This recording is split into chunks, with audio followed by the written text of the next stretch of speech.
Previously on KANGAZANG Remote Possibilities.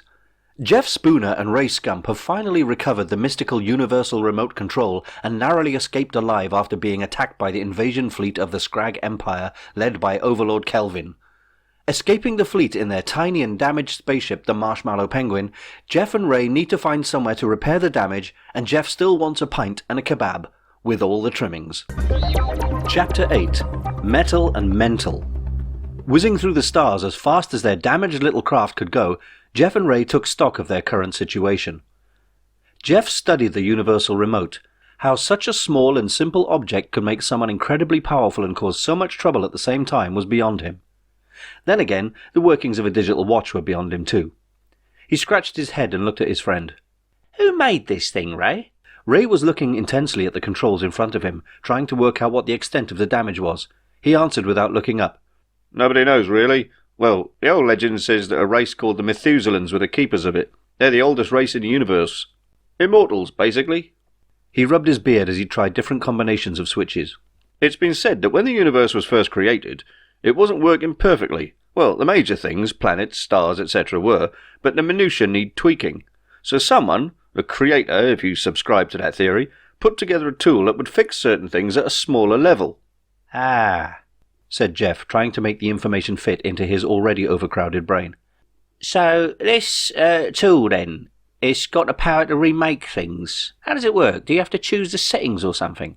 Ray stopped testing the controls and looked up. He held out a hand and Jeff placed the remote into his palm. Ray pointed to the gold button on the remote. "I think," he said, "this is the main alteration control. Well, okay, I'm guessing, but this one does look like the most important one, wouldn't you say?" He turned the lozenge shape around, looking at it closely. "I wouldn't go messing with it, though, Jeff, just in case." Jeff shrugged. "But when the Queen tried to zap us both, nothing happened. Why would that—" "Eureka!" interrupted Ray. "I'll tell you why. Look!" He showed Jeff the underside of the remote. Flicking a small catch, a section of the body slid open, revealing a small compartment about the size of a matchbox. From inside it, a square rusted lump fell out onto the floor. Jeff and Ray looked at each other and in unison exclaimed, "Dead batteries!" They laughed. Something that simple had saved their necks, and the Queen of the Slugs wasn't even bright enough to check if the thing had a battery in it. "So it's useless then?" asked Jeff. "For now, yes. Safe at least," said Ray. "But we're not. The Penguin took a hit just now, and I don't think we've got the power to get to either Methuselah or KANGAZANG." Jeff frowned. "How?" "Oh, indeed," continued Ray. "Apart from that, what about the soldiers in the red battleship that attacked the Queen's palace? It wasn't on our side either. I'm betting they're still after us too, whoever they are." "Oh," repeated Jeff. He chose to elaborate. "Oh, bugger. What's the plan then?" Ray put the remote down safely and touched the windscreen of the ship. It illuminated, projecting a map of the nearby star systems onto the glass. "This might be handy," said Ray, enlarging a square section of the map. Jeff leaned in closer to see exactly what he was talking about. "Repairs. I think we can get the damage sorted out here. It's called Orbitron," said Ray. Jeff cocked his head at a quizzical angle. "Orbitron? Well, if you say so, but if this place turns out to be as hostile as the last planet, you can count me out. I'll stay in the ship, mate." "It'll be fine, Jeff. Trust me," offered Ray. Jeff screwed his face up a bit. Ray reconsidered his statement. "Don't trust me then. But we're not going to get any trouble from Orbots. They're programmed to help out." Jeff's face unscrewed and his eyes widened. "Orbots? You mean this place has robots on it? Walking, talking ones?" "Some of them, yes. Orbitron isn't technically a real planet. It's home to the biggest race of artificial life forms in the galaxy, and they prefer to call themselves Orbots, not robots." "We're going to get captured, interrogated, and probably killed again, aren't we?" sighed Jeff despondently. "Will you relax?" said Ray, trying to keep the mood light. "It's just repairs. A little tech support, we'll be off in no time, honestly." Jeff slumped back into his seat, clearly downhearted. Ray noticed his mood and suddenly thought of a way to conserve power and cheer his friend up at the same time. "0G?" he smiled. Jeff raised an eyebrow. "Yeah, go on then." He unbuckled his seatbelt and made for the gravity control switch. The Marshmallow Penguin sailed off in the direction of Orbitron, with whoops and yells coming from its interior. The surface of Orbitron gleamed. It was a million different shades of reflective chrome, brushed silver and plastic, from clear perspex to flawless white polypropylene that could easily be mistaken for porcelain. The sky was always cloudless and pitch black, speckled with stars, as it had no atmosphere system, no clouds and no polar ice caps. It was an artificially constructed planetoid, But in order to accommodate visitors, the Orbots had placed their world inside an atmosphere, a massive plastiglass sphere that could be filled up with oxygen or any other gas that would allow their organic guests to breathe freely. Dotted all over the relatively flat plain were hemispherical dwellings like igloos in a variety of different sizes. Roads and paths were perfectly straight, and corners were always an exact 90 degrees. A scream echoed out into the atmosphere from one of the dwellings. Inside, a tall, man-shaped Orbot named M4 jumped up from his chair and went into the front section of the domestic dome. His resident partner, a pretty female-designated Orbot named M25, was standing up against the wall, shaking visibly and pointing to the other side of the room, where a tiny hexagonal nut lay on the ground. 20? Asked M4. What is it now? M25 pointed again at the innocent fixing on the floor. What's that? I've never seen it before. Make it go away, please! She wailed. M4's facial expression modules slid into a configuration resembling a smile. Don't be silly, 20. It's a hex nut. You have lots of them, so do I. M25 looked up at her companion. I know, but I've never seen one on its own before. Where did it come from? What does it want? Why is it looking at me like that? She trembled as if it were a poisonous snake of some sort. M4 just picked it up and approached her. Calmly putting a gentle hand on her shoulder, he tried to placate her. Look, it's fine. It's just a hex nut, see? Nothing to be afraid of. M25 tentatively poked the nut with a slim plastic finger. She looked at M4 and smiled in relief. Thank you, 4. I don't know what came over me. Nuts. M4 sniggered childishly. Yes, you are. He walked over to the window and saw a small spaceship hovering up above the atmosphere. Then he fell over backwards, howling with laughter. Look at that stupid hairy spaceship. I've never seen such a pathetic thing, he giggled. It looks like a ball of iron filings. As he rolled on the floor laughing, M25 walked to the door. Come on, 4. It's waiting to land. Time to go to work. M4 calmed down sufficiently enough to get back to his feet. He allowed himself another short chuckle. Ball of filings. Priceless. The atmosphere opened one of its triangular sections and Ray's ship lowered itself down through the aperture. Once landed, the atmosphere filled with an oxygen-nitrogen mix that matched the air inside the spaceship, and green lights positioned around the landing pad signaled that the air was breathable. The hatch opened and Ray stepped out.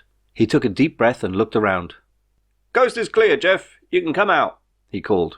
Jeff insisted on remaining inside until he was sure that nobody wanted to eat him, mate with him, or abuse him in any way. After a few minutes and repeated assurances from Ray, Jeff decided that it seemed safe enough to venture out, so he followed Ray down the steps and onto the surface of Orbitron. It was a strange feeling, like walking on a polished marble floor. There was no wind, nor was there any discernible smell. It was clinically clean and sterile. But it was comfortably warm, and all around there was a low hum of millions of computer systems underneath his feet. From over to the right, Jeff could see one of the domed houses, its front door sliding open and 2 shiny figures emerging. Ah, here comes our tech support, beamed Ray, waving to the 2 metallic figures in the distance. Jeff looked around at the strikingly conformist architecture. I don't suppose there are any pubs here? He asked, remembering how much he missed a pint. Afraid not, Jeff, replied Ray. But it won't be long before we get back on course. Jeff could only sigh. The 2 robots arrived. Jeff looked at them in awe. He had difficulty accepting that these were real robots and not people in costumes. Their movements were smooth and lifelike, not the jerky, body-popping movements of 80s robot dancers. The one that looked like a man was a strange, plastic-limbed figure, something like a marionette, but it walked with elegance and a kind of half-grin on his faceplate. More interesting than that was the female-shaped one. She looked a little nervous and wide-eyed, but she was so good-looking that it made Jeff feel a little embarrassed to look at her. After all, in his mind, she was little more than a toaster, a washing machine, a million light-years away from Totty. How dare she be so attractive? Then he remembered his dream, and the poster that he had on the bedroom wall in his teens. Again, it made him feel a little strange. After all, he'd never previously had a fetish for inanimate objects before. Although there was his first car, a lime green Ford Capri. He loved her as much as any woman, or at least as much as the law would allow. He decided to introduce himself. Hello there, Jeff Spooner, said Jeff, thrusting his hand out at the curvaceous computer. M25 yelped in terror and hid behind her counterpart. Blimey, she's a little jumpy, isn't she? asked Jeff. Yes, one has to be gentle with 20, said M4. She's a little nervous around strangers. Oh, I see, said Jeff. And humans, added the Orbot. Gotcha. And spaceships. Okay then. And me. And food. And stars. And noise. And, Is there anything she isn't scared of? Said Jeff. no, not really, Mr. Spooner, replied M4.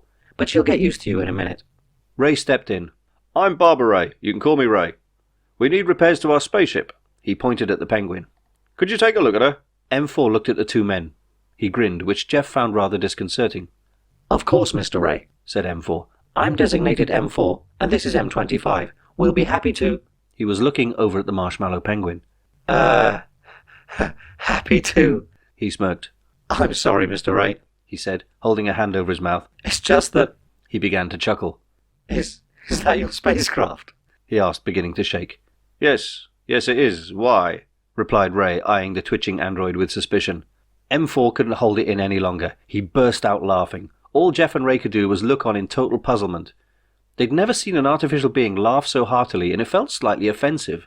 Jeff had never seen an artificial being at all in his life, let alone one that took the mickey out of him. Look, said Ray, trying to muster some dignity. I know she's not much, he continued, but M4 was already on his knees, pointing at the ship and clutching his waist, which was an odd thing to do as he didn't have any feeling in his waist at all. Still, the overall impression was that of someone in paroxysms of hysteria. Oh, for God's sake, pack it in, yelled Jeff, getting annoyed by the giggle fest. M25 stepped forward. I must apologize for my cohabitant unit, Mr. Spooner. He has a habit of miscomprehending the serious nature of many things. Jeff was already aware of this, but the persuasive tone of the female Orbot's gentle voice synthesizer helped to ease his irritation. That's all right. He's only human. Oid. M4 had used up all the comedy potential in looking at the spacecraft and returned to his feet. Yes, sorry about that, Mr. Ray. We both have personality defects. This is indicated by the prefix on our casings. He pointed to his forehead, which, like M25, bore an embossed letter M. Malfunction? Asked Ray. Yes, that's right, replied M25, looking a little ashamed. Please don't judge us. We're still hard workers despite our minor defects. Jeff took M25 by her gleaming white hand. It's all right, love, he purred. We're all dysfunctional in one way or another. M25 smiled. Then she looked down, screamed at the sight of Jeff's hand, and ran off. M4 burst out laughing again. Bloody nutters, said Jeff. Speeding its way through the stars was the scraggy battlecruiser Furious Anger, commanded by Overlord Kelvin. They'd wasted enough time on Profania Alpha looking for the universal remote and still hadn't captured it. The lengthy interrogations of the slugs only revealed some basic facts that served to point them in a pretty vague direction. For example, they discovered that it had been retrieved from the Yob village. They were also aware that it was briefly in the possession of Queen Shelley, and now it had been pilfered right from under her exquisite hooter by two complete oddballs named Barbara Sprambledack Fastalon Scump and some primitive earthlet named Jeff Spooner. But from there on, there was little else in the way of information. Kelvin insisted that his astrospatial navigators plotted a course that visited all the possible locations that the thieves could seek refuge on. Many planets in the immediate area were inhospitable for humans, so they were ruled out. But there were only a handful of planets to visit, and Kelvin was looking forward to a spot of sightseeing before returning home anyway. He saw it as an impromptu tour of his new domain. Plus, if he didn't get off the damn spaceship soon, he was in real danger of throwing up his internal organs. Ray took M4 around the Penguin, showing him the damage they'd sustained. Once he'd had a good giggle at the state of the spaceship, the Orbot seemed to be quite a competent mechanic. He ordered replacement parts and began to fit them quickly and efficiently, stopping from time to time to point out something quite trivial, which to him was hilarious. Ray managed to bite his lip and not clout the smirking droid with a wrench. Jeff was doing his best to look after M25, who had decided to prepare some food and drinks for organic consumption. After an initial hour of random screams from her, Jeff was surprised to find that he could handle her odd personality. That's what the M is for, Mr. Spooner, said M25. Jeff nodded as a few pieces of the puzzle began to fit together. Malfunction, I remember, said Jeff. The shapely synthetic servant picked up a tray of perfectly cooked food and headed for the door. Jeff followed her towards the parked spaceship. Can't they fix you then? I mean, with all the technology down below, they just dump you two up here while they get on with life? M25 swiveled her head a full 180 degrees around to speak to Jeff, while her body faced the other way as she walked. They have tried to fix us, to no avail. I suppose you're right, Mr. Spooner, but there are more M-class Orbots up here than perfect ones below. We have formed our own community on the surface. Why should two differing species cohabitate, Mr. Spooner? We are clearly defective, and as such, inferior. Jeff couldn't help feeling a little deflated at her naivety. To him it felt like racism, apartheid, segregation. But in all walks of life, the rich and the poor stayed apart, from the affluent Slags to the Neanderthal Yobs back on Profania Alpha. Perhaps it was a universal characteristic of sentient beings. It didn't mean he had to like it, though. They reached M4 and Ray, who were making a good job of the repairs. Ray welcomed the food and drink. "Cheers, 20," said Ray, grabbing a tumbler of water. My pleasure, Mr. Scump. Replied M25. 4.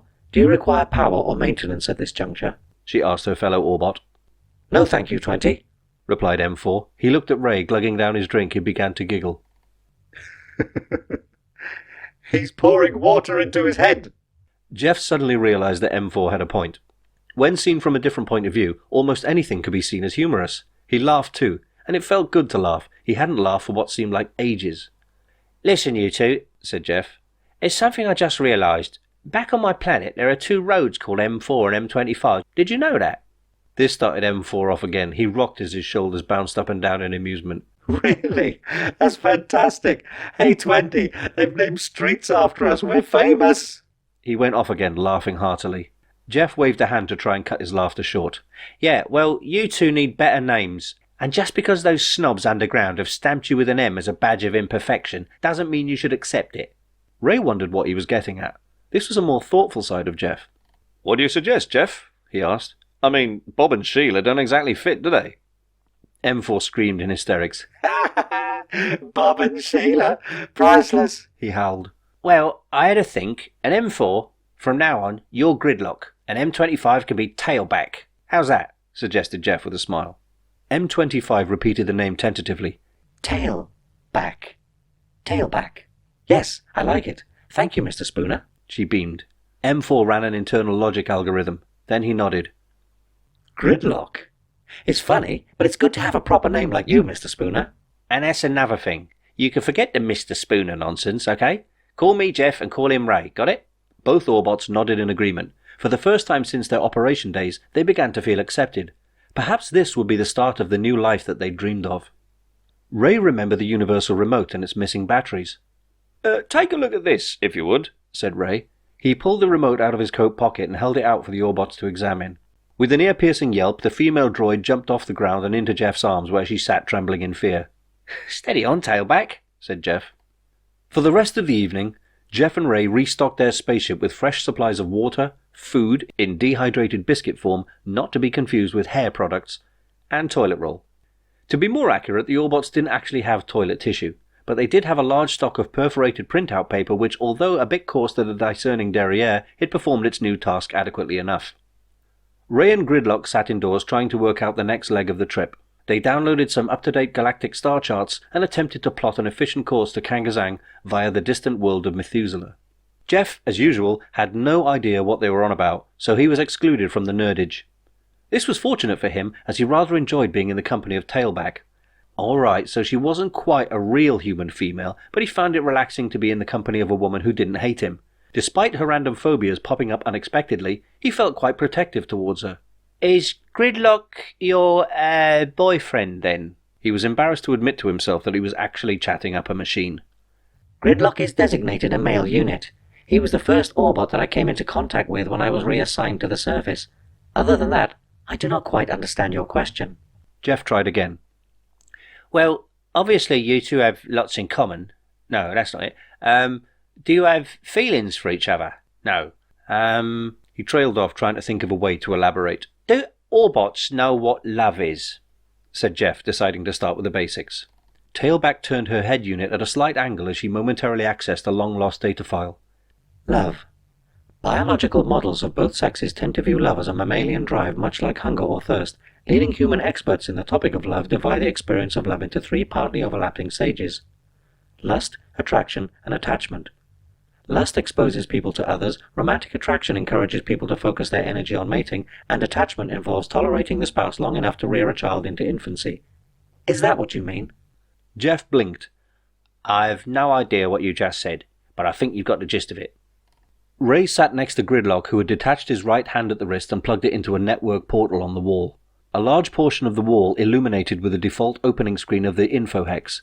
Similar in concept to the internet found on Earth, the information hyper-expressway was 1,000,000 times faster and more efficient than anything else in the galaxy. mainly because it was run by mechanical beings who had no interest in writing viruses, sharing pictures of other Orbots in the nude, or living pointless virtual lives in role-playing games. Gridlock opened up the InfoHex search site, which was named Spotbot. Most Orbots referred to it whenever they needed information outside their programming.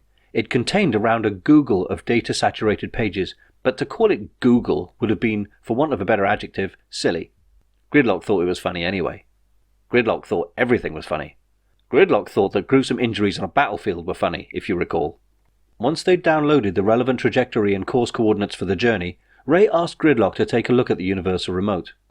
It took a while for the giggling Orbot to calm down, but soon they were back in business. It was indeed missing batteries to make it work. Unfortunately, Ray, said Gridlock, there is only one location in the universe where the batteries are manufactured, and that is the planet Methuselah. Methuselah? Said Ray. Oh, that's actually fortunate for us.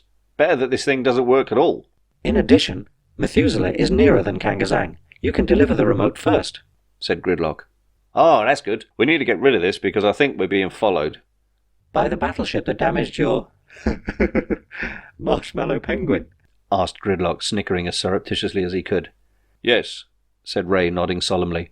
Hey, do you think we could identify that ship? Maybe find out who's chasing us?